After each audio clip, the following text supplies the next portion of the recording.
Hello and welcome to Heat of Battle TV. I am your host James Barker, and today we're going to be showing part 2 of my showcase videos of my Warhammer Trafalgar collection in 1/1200 scale that I have done so far. So as you probably well know, these ships are themed on the Battle of Trafalgar, which was fought on the 21st of October 1805 between the forces of the Royal Navy and Napoleonic French and Spanish allies fought in the Napoleonic Wars. It was a very, very pivotal battle that came to a crushing conclusion when it comes to naval dominance of the Royal Navy for the next century. And Britain became the great superpower during the 1800s. So this here is a little bit different. This is not Nelson's fleet, this is actually Admiral Collingwood's fleet. So as you probably well know, at the Battle of Trafalgar, Nelson ordered his 2 fleets to form into 2 columns rather than the standardised gun broadside to broadside. Nelson was very daring commander, very brave. So he ordered his 2 columns to form up into 2 lines. And one of those lines was commanded by Vice Admiral Collingwood. Now, Collingwood was on the ship Royal Sovereign. Now, I haven't painted the Royal Sovereign yet, but hopefully I will be able to paint the Royal Sovereign as well, as long as all the ships as well for both sides that we have here today. Here we go. So before we go through the video, please remember to hit the like button, subscribe, share the video, and leave a comment below. Again, the theme will be which is your favourite ship in the Royal Navy during the Battle of Trafalgar, and any naval or historical insights I'd love to hear. So please leave a comment below, share this video with as many people as possible, and to subscribe as well. If you subscribe, it will be really, really appreciated as well. You can also purchase, one of our sponsors is Warlord Games, so it's absolutely free. So if you ever want to purchase any wargaming items, there's no extra cost or anything like that to you. So whenever you go on Warlord Games website and you make an order, and you can click the affiliation link before your order, that'll be really, really appreciated as well. It gives us a little bit of kickback as well, which helps support the channel as well. But if you want to support us financially, please remember to head over to patreon.com/heatofbattletv for more historical perks and different like that, and the Discord and the WhatsApp group and that kind of thing. So hopefully we'll be sorting that out very, very soon. That's the quick announcements. Let's get stuck in on the close zoom up pictures and imagery of these beautiful ships. So this is Vice Admiral Collingwood's fleet. Those are all the ships that I've done so far for the Battle of Trafalgar. So what we're going to look at is, again, like we did in the previous video, we're going to check out the smaller ships first and then the larger ships. So the smallest ship that I have for Collingwood's fleet so far, going by alphabetical order. Let's zoom in here, look at the detail in that. Let's get in there, look at that. This is HMS Polyphemus. This is a 64 gun, third-rate small ship of the line. And you can tell by the insignia that this is Collingwood's fleet. So last time we looked at it was pure white, that was Nelson's, and this is Collingwood's fleet that we have here today. So there you go. Polyphemus. This is a 64 gun ship of the line. Next we have, now this one over here is a very famous ship. This is HMS Bellerophon. This is a 74 gun, third-rate large ship of the line.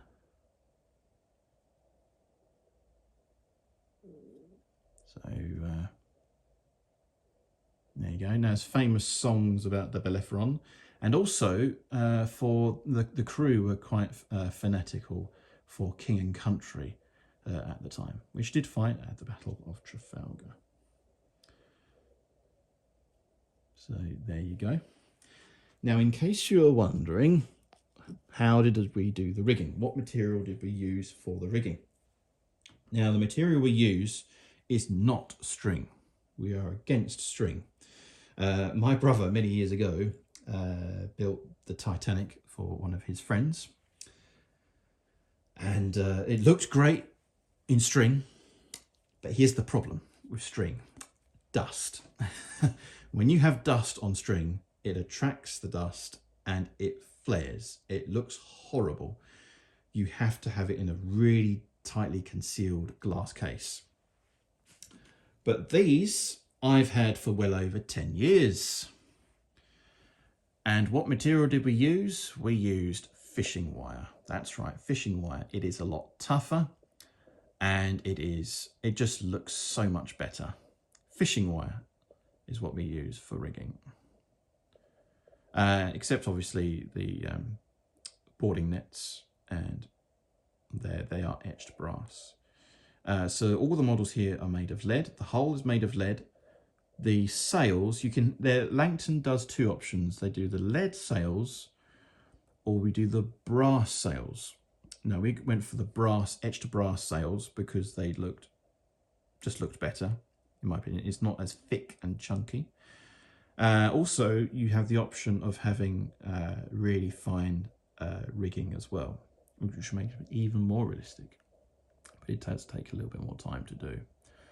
So this one here is HMS Mars. It's a British ship here. So we've been looking at for quite some time. HMS Mars. Next up is HMS Colossus. Now, on the day of battle for Colossus, a few people were sick. So the crew complement is a little bit lower than normal due to illness. So during the days of the Royal Navy, sadly, more people died from disease than they did with combat. And to cure one of the main diseases, sadly, was scurvy. It was a horrible disease.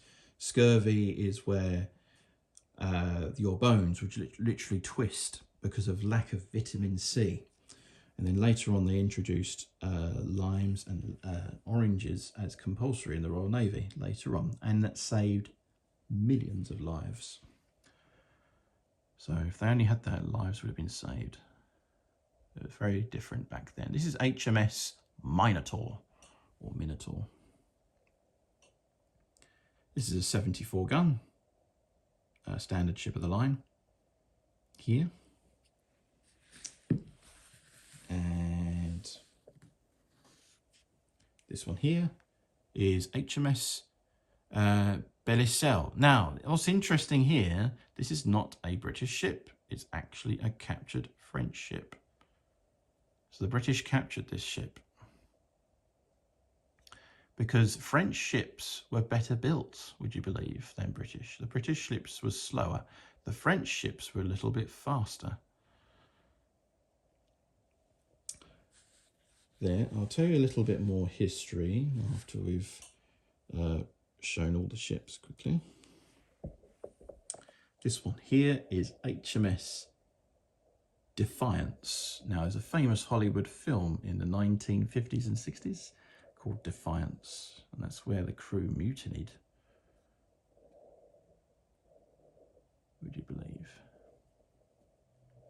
So HMS Defiance, that's a 74 gun. And then over here, we have got HMS Defence, another 74 gun. Ship of the line, third-rate large ship of the line. And the last of all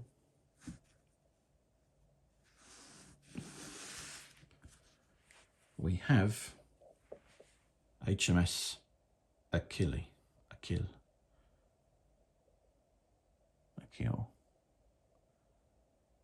This is a 74 gun. Some of the guns were maybe a bit different on some of the ships. Not all the 74s are the same, depending on what the rules say for Trafalgar. So the next ship we're going to be looking at quickly is we're going to look at HMS Dreadnought. This is another 98 gunner ship. 98 guns, gun ports are open. It's actually one of my favourite looking ships. There's something about Dreadnought that I really like. I don't know why. I think it's the colour scheme at the back, the stern. Very, very cool. Again, really enjoyed painting this ship. So it's a 98 gun, so that's a second-rate ship of the line. And then we've got another 100 gunner. This is HMS Prince. And gun ports are closed. No, I think gun ports are closed. Yeah, I thought they were open, but they're not. So for historical accuracy, this is the hull for HMS Prince. This is a first-rate ship of the line. So it's kind of the equivalent to HMS Victory. So there you go, that's HMS Prince. So those are the big ships that we have for Collingwood. Now, the French ships were better built than the British. However, the British ships, if I zoom in, the British ships were, the crewmen were better trained. And also their tactics were superior as well. So the British blockaded the French in port. So therefore the French could not train their crews to do gunnery drill, whereas the British did. They had their training. So for every one round, the French would fire, the British would fire 3 rounds, and as well as possibly 4 rounds as well, depending on how well trained the crew were. It's all about gunnery. So the quicker you fired the gun, the more damage you did. It was as simple as that. And Nelson ordered at the Battle of Trafalgar for all of his ships to be armed with double shot, which meant that you put 2 cannonballs. It was a lower range, but 2 cannonballs would do a lot more damage than a single cannonball.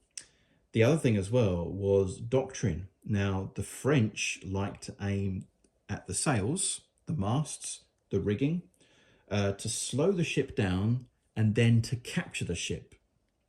Whereas the British, they mostly aimed low to demoralize the crew and immobilize the firepower.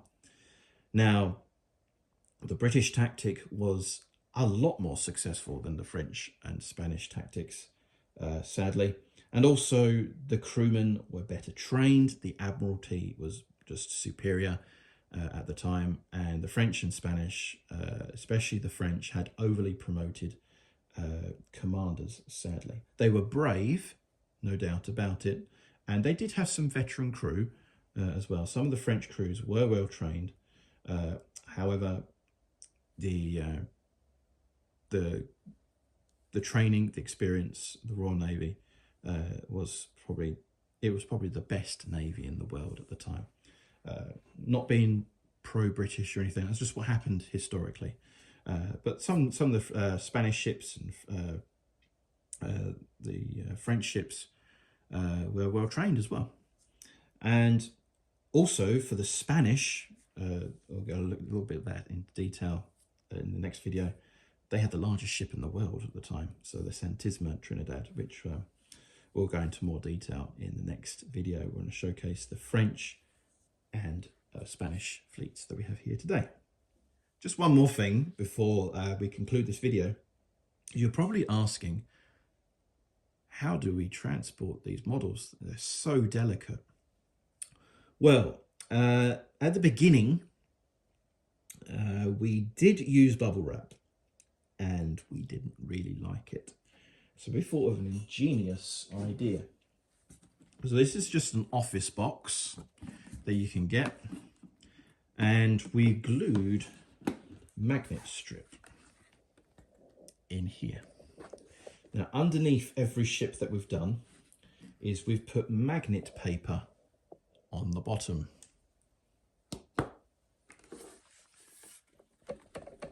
And that ain't moving. Tip it upside down. Literally, it will not fall down. And it was such a simple idea that we've done it to all the ships. So all the ships are magnetized for the purposes of transportation. And it's really cheap and cost effective, and it will last a lifetime.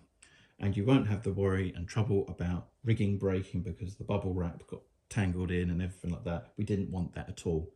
So all you simply had to do is just prise your finger underneath there very carefully from the base and just lift it out. It's so simple. And it's fully magnetized. It's really, really strong. I mean, I'm really shaking this and it's not moving. So, and I can testify that I've played many a game of Trafalgar, and not a single ship has broken due to the fact that the base has come off and the magnet paper has come off. I highly recommend that you do that with all your ships if you're going to collect Langton miniatures, or just ships in general that are on a base. So that's how we transport our ships. So I'll move that to the side. Actually, no, we don't want to leave the ship out, do we? Come on, HMS Mars. Show the world. There you are. We don't like to leave any ships behind. So there you go. That there is Collingwood's fleet that I've done so far. Not every ship is done. I haven't done Royal Sovereign, unfortunately. Again, it's in alphabetical order. So HMS Victory would have been probably the last ship I painted. But we're looking forward to doing all the ships for both fleets here as well. So there you go. That concludes this showcase video on Collingwood's fleet. Really looking forward to doing Battle of Trafalgar.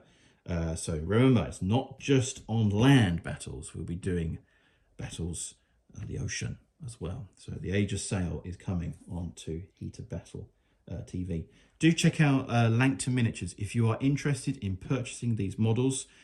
He's actually done all the ships for Trafalgar. So every ship you'll need for Trafalgar, do check that out. He also does other scales as well. I think he does Ancients as well. He does like Juggernauts and stuff like that. He's done all sorts of amazing projects, and the detailing is incredible. For the price that you get, it is very reasonable for what you get for price-wise. So it's a good purchase if you are very, very interested in Langton Miniatures. Do check them out. If you want any more questions and everything like that, please leave a comment below. I'll respond to your comments and leave the links and everything like that for you to visit. So there you go. So if you've enjoyed this video, please remember to hit that like button, subscribe, and head over to the affiliate link as well. It's absolutely free of charge whenever you purchase your items from Warlord Games. Clicking the affiliate link when purchasing items from the website helps support the channel, and we get a little bit of kickback as well, a little bit of commission there in support of the channel. It's absolutely free before you purchase any items there. If you want to support us financially, please head over to patreon.com/Heat of Battle TV. So do check that out if you want to support us there. We've got a Discord, there's extra perks as well, and I think we're setting up a WhatsApp group as well. So we're looking forward to doing that. So there you go. Another video concluded with the Age of Sail. Do check out part 3, which will be coming up right up next. So there you go. Thank you very much for watching. And as always, happy wargaming.